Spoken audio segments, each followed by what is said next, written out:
रोशनी की शादी दीपक के साथ 6 महीने पहले ही हुई थी। जिस तरह हर लड़की ना जाने कितने अरमान लेकर ससुराल आती है, वैसे ही रोशनी भी आई थी। रोशनी बहू, कितनी रोटियां सेक रही है? देख, 3 तेरे ससुर जी की, 3 सुनील की, और मुझे तो कम भूख है। मेरी 2 सेक दे, बाकी अपनी देख ले। तू भी वैसे 2 रोटी ही खाएगी। अरे हाँ, याद आया, 2 रोटी सुबह की बची हुई है। मैं और तू एक एक वो ले लेंगे तो 8 रोटी बहुत रहेंगी। कैसे घर में आ गई, जब देखो रोटियां गिनती रहती हैं। मेरा तो दिमाग खराब किया हुआ है। माँ, 6 महीने में इतनी कमजोर हो गई है आपकी बेटी। सासू माँ जब देखो रोटियां गिनती रहती हैं और हर वक्त टोकती रहती हैं। रोशनी बेटा, कोई बात नहीं, अपनी सास की बातों को दिल पर मत लगा। तू बस अपनी अच्छी बहू होने का फर्ज निभा। बाकी हर किसी की अपनी आदत होती है बोलने की। हम दूसरों को नहीं बदल सकते, खुद को ही बदल लो। तू चुप रहा कर, बोलने दिया कर जो भी बोले। रोशनी अपने काम में लग जाती है। अगले दिन, ये क्या रोशनी, तूने अभी तो दीपक के लिए चाय बनाई थी, अब दोबारा क्यों बना रही है? फ्राई पैन में बची हुई चाय रखी तो है, वही पी लेती। माँ जी, चाय थोड़ी देर भी पड़ी रहे तो उसका स्वाद बदल जाता है, और मुझे ताजी चाय पीने की आदत है। तो ये चाय मुझे दे दे, इतनी महंगी चीनी पत्ती दूध वाली चाय है। माँ जी, सिर्फ 2 घूंटी तो है, ये क्या पियोगे? मैं ताजी बना रही हूँ, पी लो। नहीं, तू ये 2 घूंटी दे दे, मुझे बहुत है। सच में ऐसी कंजूस सास मैंने आज तक नहीं देखी। कुछ कहा तुमने रोशनी? नहीं माँ जी, मैं तो बस गीत गुनगुना रही थी। 100 साल जियो हमारी सासू जी, हमको लागत माँ से प्यारी सासू जी। 1 मिनट माँ जी, मैं अभी आई। क्या हुआ? चाय चढ़ाकर बाथरूम में कहाँ भाग रही है? रोशनी जैसे ही बाथरूम में जाती है, उसे उल्टियाँ होने लगती हैं। थोड़ी देर बाद वो बाथरूम से बाहर आती है। क्या हुआ? सारी चाय सूख गई, इतनी देर लगा दी। पता नहीं माँ जी, कल से थोड़ा जी मिचला रहा था, उल्टियाँ हो गई। अरे, बदहजमी हो गई होगी, जा नींबू चाट ले, ठीक हो जाएगा। पर बदहजमी कैसे माँ जी, मैंने तो कुछ खाया ही नहीं।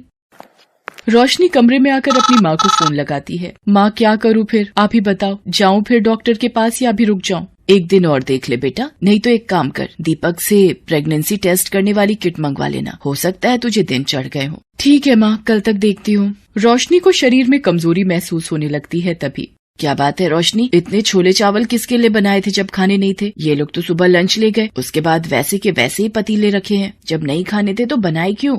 माँ जी, मेरी तबीयत कुछ ठीक नहीं है, थोड़ी देर बाद खा लूंगी। अब रात को कुछ नहीं बनाना, यही पूरा हो जाएगा, समझी? कमला अपने कमरे में चली गई। रात में, रोशनी, ये कुकर में क्या बनाने की तैयारी है? छोले चावल रखे तो हैं, वही गर्म कर लेंगे।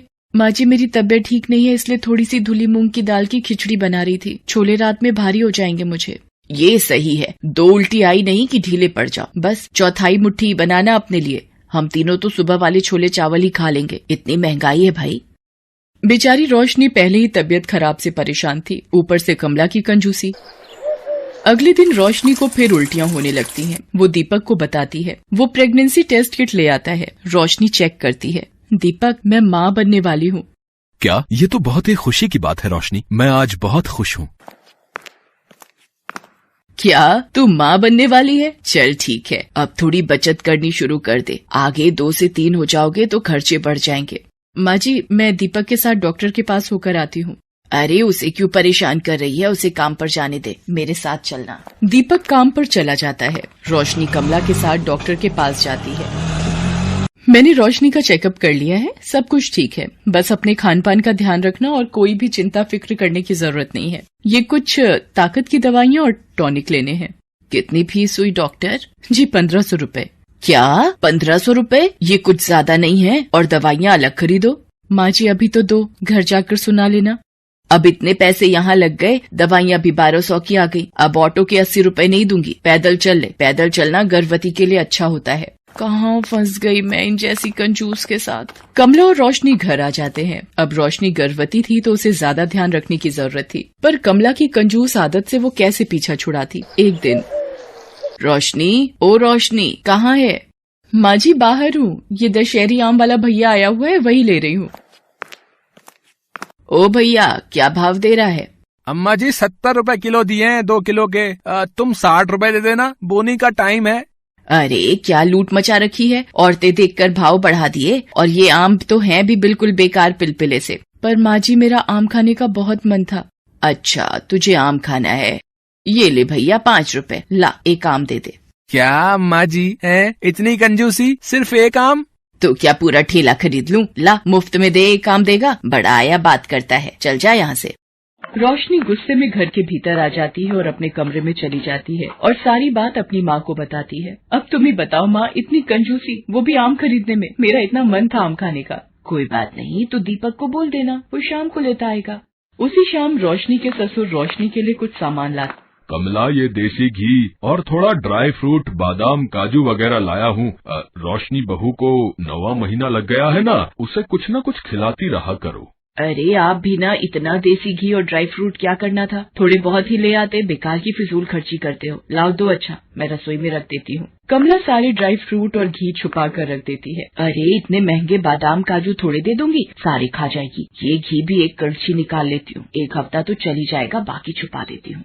रोशनी को कुछ समझ नहीं थी, माँ से वो इतनी बात फोन पर नहीं कर पाती थी। एक दिन, माँ जी पता नहीं मेरे हाथ पैरों में सूजन बढ़ती जा रही है, क्या मैं डॉक्टर को दिखाऊं? अरे ये छोटी छोटी बातों के लिए रोजाना डॉक्टर की फीस बनाते रहो। ये सूजन से कोई डरने वाली बात नहीं होती, ये तो गर्भावस्था में मामूली बात है। कमला के मना करने पर रोशनी हॉस्पिटल की विजिट के लिए भी नहीं जाती। एक शाम, रोशनी क्या हुआ? आंखें खोलो रोशनी। माँ, बाबूजी जल्दी आओ, रोशनी बेहोश हो गई है।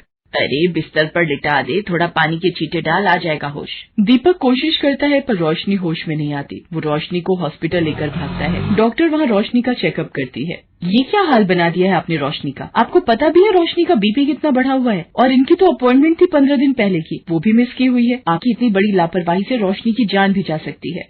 माँ, आपको पता था ना रोशनी को डॉक्टर के पास आना है? कमला घबरा चुकी थी, उससे बड़ी गलती हो चुकी थी।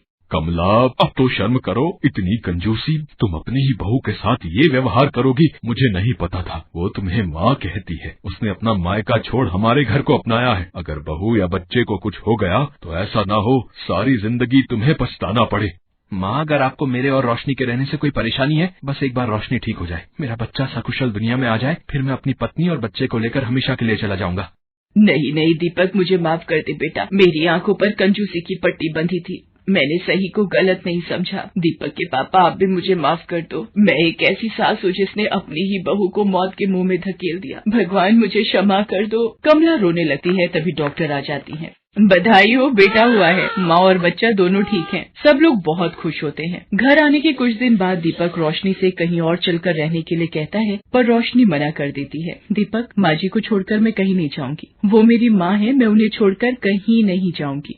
कमला ये सब सुन लेती है। रोशनी बहू, मुझे माफ कर दे, मैंने तेरे साथ इतना गलत किया, फिर भी आज तू मेरी परवाह कर रही है। नहीं माँ, माफी मत मांगो, बस अपना आशीर्वाद दो। उस दिन से कमला का व्यवहार सबके प्रति बहुत बदल जाता है, जिसको देखकर परिवार में सब बहुत खुश होते हैं।